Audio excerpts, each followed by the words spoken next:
सुनो, आपको याद है ना कि आज शाम को राहुल की शादी में जाना है।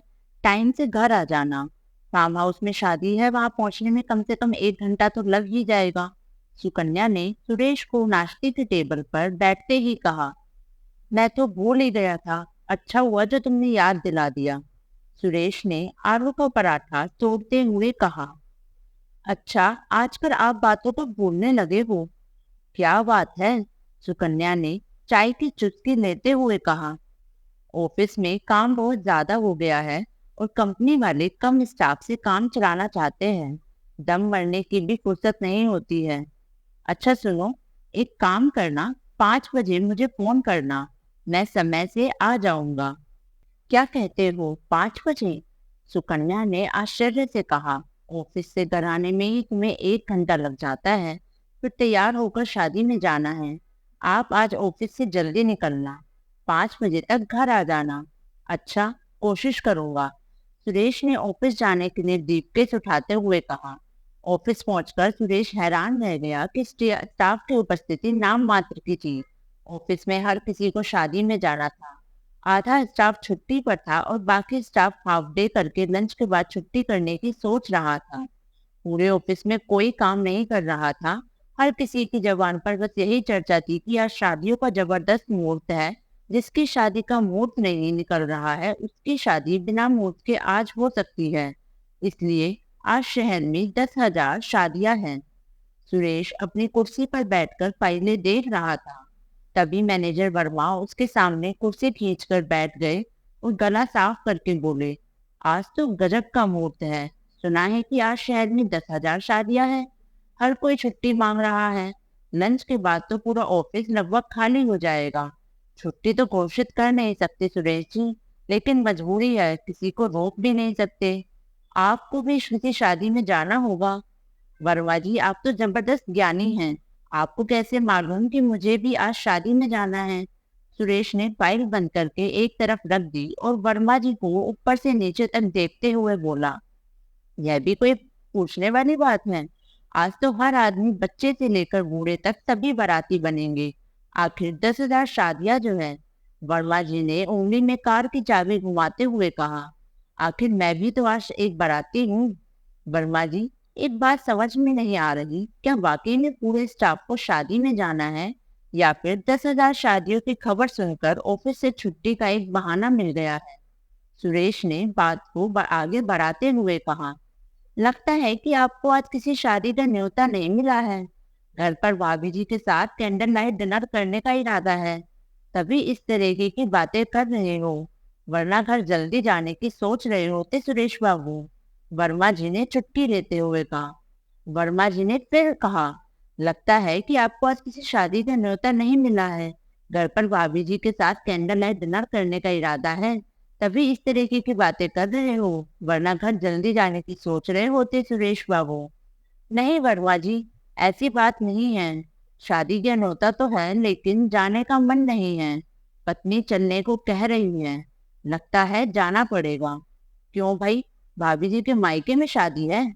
वर्मा जी ने आंख मारते हुए कहा। ऐसी कोई बात नहीं है वर्मा जी। पड़ोसी की शादी में जाना है। ऊपर वाले फ्लैट में नंद किशोर जी रहते हैं। उनके बेटे राहुल की शादी है।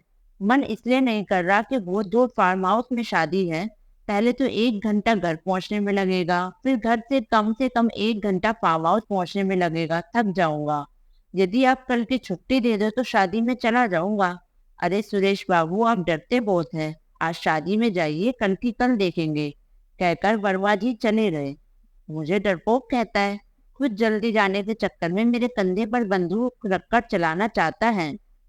सुरेश मन ही मन बुदबुदाया और काम में व्यस्त हो गया। शाम को ठीक 5 बजे सुकन्या ने फोन करके सुरेश को शादी में जाने की याद दिलाई कि सोसाइटी में लगभग सभी को नंद किशोर जी ने शादी का न्योता दिया है और सभी शादी में जाएंगे। तभी चपरासी ने कहा।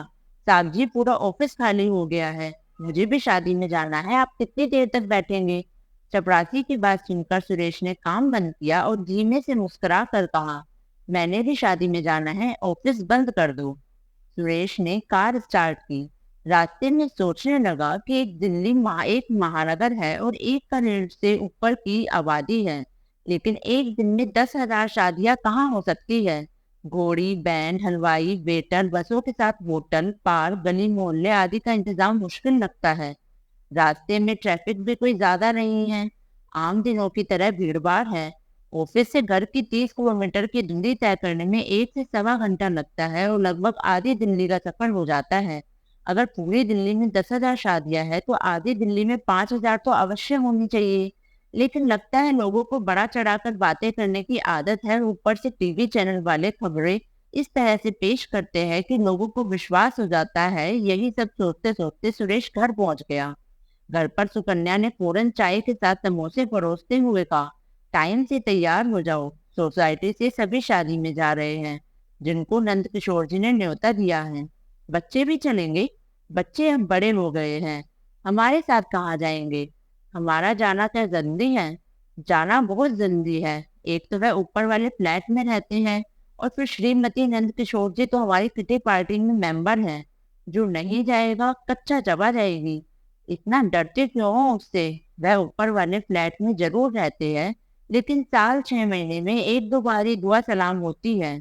जाने न जाने से कोई फर्क नहीं पड़ता है।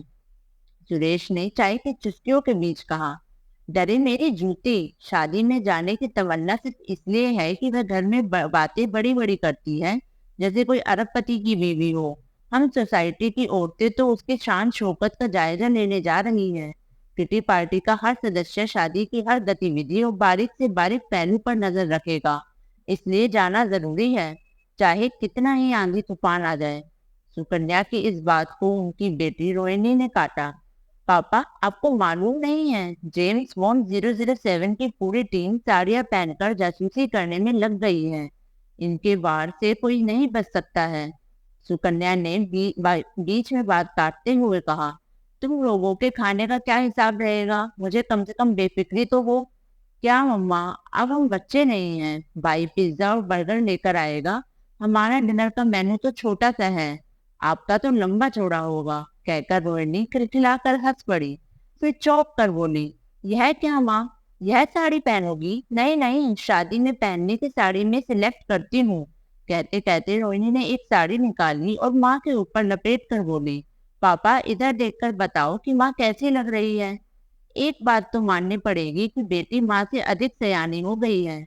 श्रीमती जी आज ब्रश खाकर गिर जाएंगी। तभी रोहन पिज्जा और बर्गर लेकर आ गया।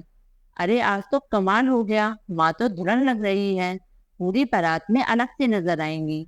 बच्चों की बातें सुनकर सुकन्या गर्व से फूल गई और तैयार होने लगी। तैयार होकर सुरेश और सुकन्या जैसे ही कार में बैठने के लिए सोसाइटी के कंपाउंड में आए, सुरेश हैरानी के साथ बोल पड़े, लगता है कि आज पूरी सोसाइटी शादी में जा रही है। सारे चमक दमक रहे हैं। वर्मा, शर्मा, रस्तोगी, सानी, भसीन, गुप्ता, अग्रवाल सभी अपनी कारें निकाल रहे हैं। आज तो सोसाइटी कार विहीन हो जाएगी। मुस्कुराती हुई सुकन्या ने कहा, सारे अलग शादियों में नहीं बल्कि राहुल की शादी में जा रहे हैं। दिल खोल कर न्योता दिया है नंद किशोर जी ने। दिल की तो मत पूछो, फार्म हाउस में शादी का सारा खर्च वधु पक्ष का होगा, इसलिए पूरी सोसाइटी को निमंत्रण दे दिया। वरना अपने घर तो उनकी पत्नी ने किसी को भी नहीं बुलाया। एक नंबर के कंजूस है दोनों पति पत्नी। हम तो उसे किटी पार्टी का मेंबर बनाने को राजी नहीं होते हैं। जबरदस्ती हर साल किसी न किसी बहाने मेंबर बन जाती है। इतनी नाराजगी भी अच्छी नहीं कि मेकअप भी खराब हो जाए। सुरेश ने कार स्टार्ट करते हुए कहा, कितनी देर लगेगी फार्म हाउस पहुंचने में। सुकन्या ने पूछा, यह तो ट्रैफिक पर निर्भर है। कितना समय लगेगा। 1 घंटा भी लग सकता है, 1.5 भी और 2 भी। मैं एफएम रेडियो पर ट्रैफिक का हाल जानती हूँ, कहकर सुकन्या ने रेडियो चालू किया। तभी रेडियो जॉकी यानी कि उद्घोषिका ने शहर में 10,000 शादियों का जिक्र छेड़ते हुए कहा कि आज हर दिल्ली वासी किसी न किसी शादी में जा रहा है और चारों तरफ शादियों की धूम है। यह सुनकर सुरेश ने सुकन्या से पूछा, क्या तुम्हें लगता है कि आज शहर में 10,000 शादियां होंगी।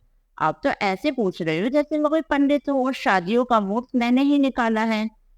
एक बात जरूर है कि आज शादियां अधिक हैं, लेकिन कितनी पता नहीं।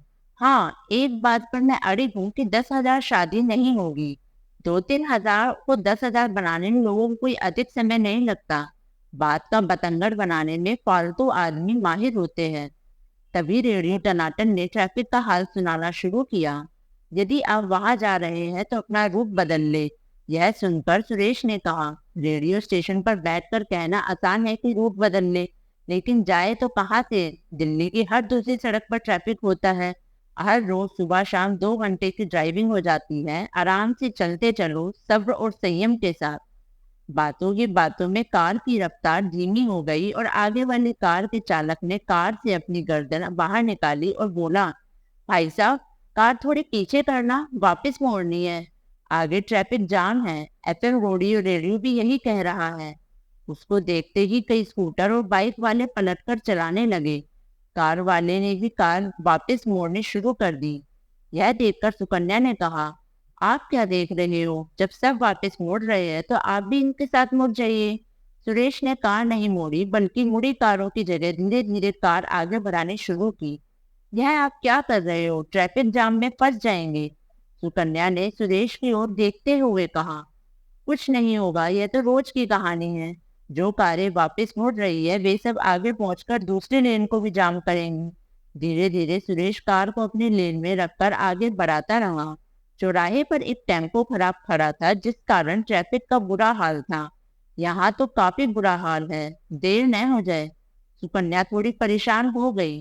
कुछ नहीं होगा, 10 मिनट जरूर लग सकते हैं, यहाँ संयम की आवश्यकता है। बातों बातों में 10 मिनट में चौराहे को पार कर लिया और कार ने थोड़ी रफ्तार पकड़ी। थोड़ी थोड़ी दूरी पर कभी कोई बारात मिलती तो कार की रफ्तार कम हो जाती, तो कहीं बीच सड़क पर बस वाले बस रोककर सवारियों को उतारने चढ़ाने का काम करते मिले। फार्म हाउस आ गया। बारात अभी बाहर सड़क पर नाच रही थी। बारातियों ने अंदर जाना शुरू कर दिया। सोसाइटी निवासी पहले ही पहुंच गए थे और चाट के स्टोर पर मशगूल थे। लगता है हम ही देर से पहुंचे हैं। सोसाइटी के लोग तो हमारे साथ चले थे, लेकिन पहले आ गए। सुरेश ने चारों तरफ नजर दौड़ाते हुए सुकन्या से कहा, इतने धीरे कार चलाते हो, जल्दी कैसे पहुंच सकते थे? इतना कहकर सुकन्या बोली, हाय मिसेस वर्मा, आज तो बहुत जच रही हूँ। अरे कहाँ, तुम्हारे आगे तो आज सब फीके हैं। मिसेस गुप्ता बोली, देखो तो कितना खूबसूरत नेकलेस है। छोटा जरूर है लेकिन डिजाइन लाजवाब है। हीरे कितने चमक रहे हैं, जरूर महंगा होगा।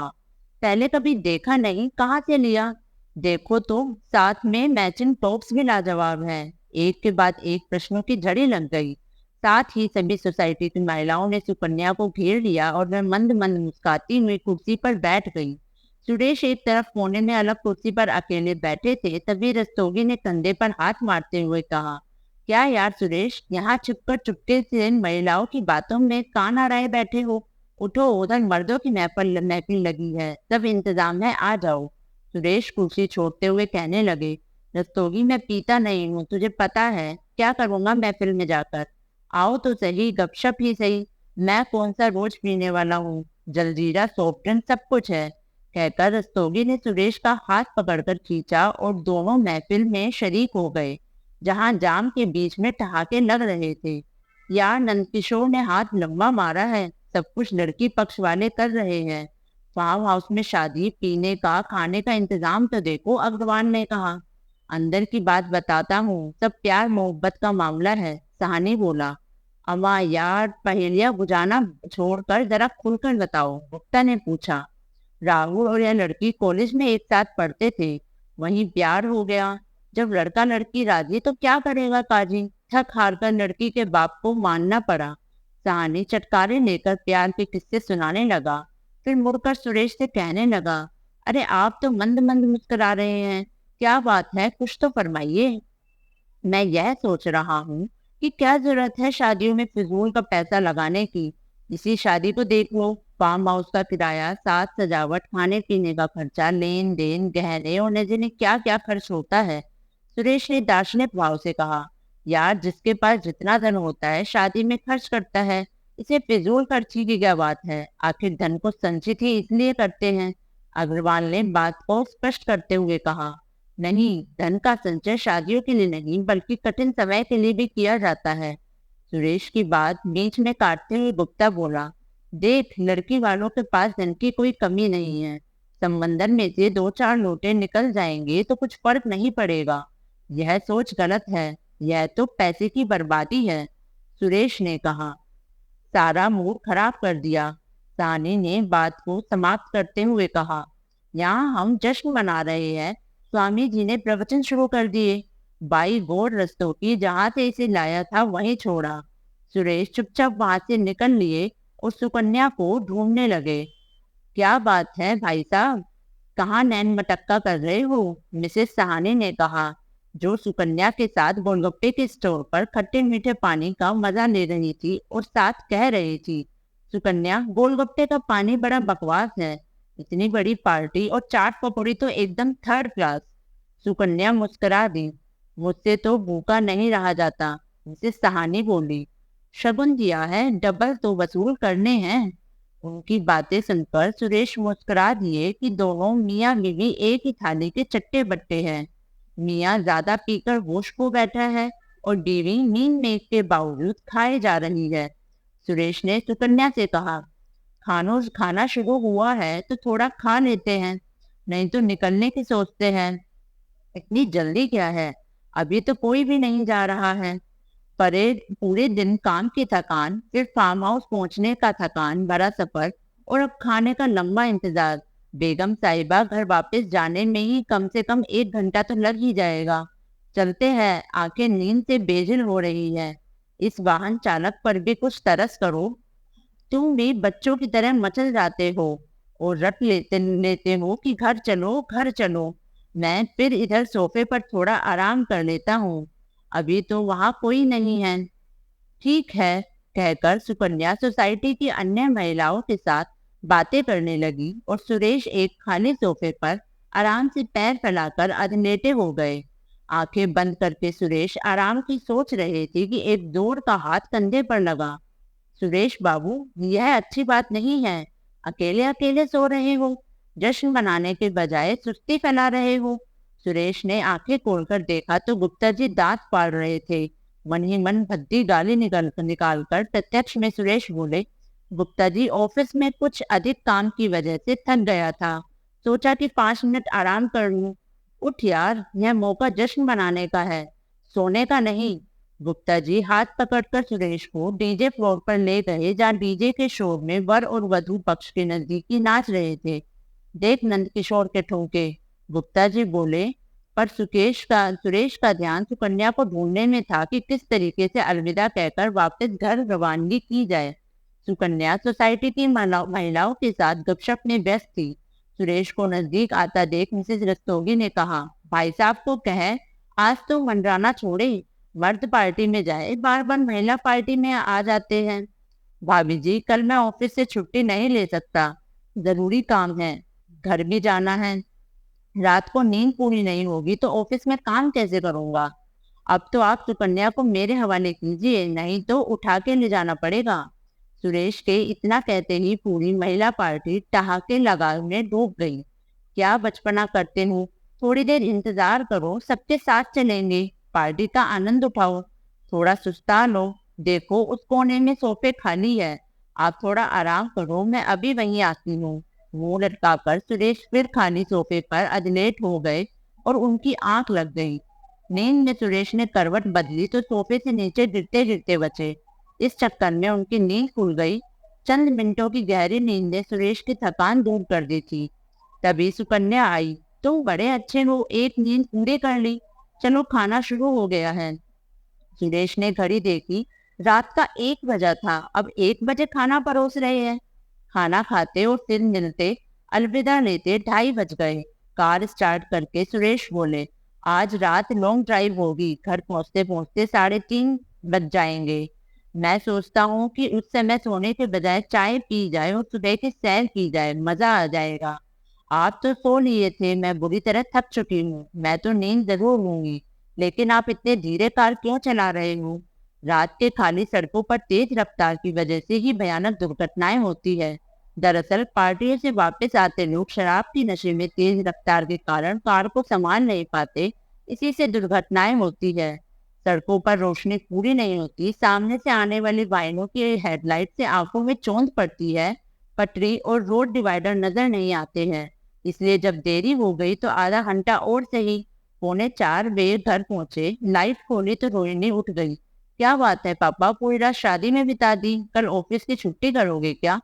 सुरेश ने हंसते हुए कहा, कल नहीं आज। अब तो तारीख बदल गई है। आज ऑफिस में जरूरी काम है, छुट्टी का मतलब ही नहीं। अगर अब सो गया तो समझ लो दोपहर से पहले उठना ही नहीं होगा।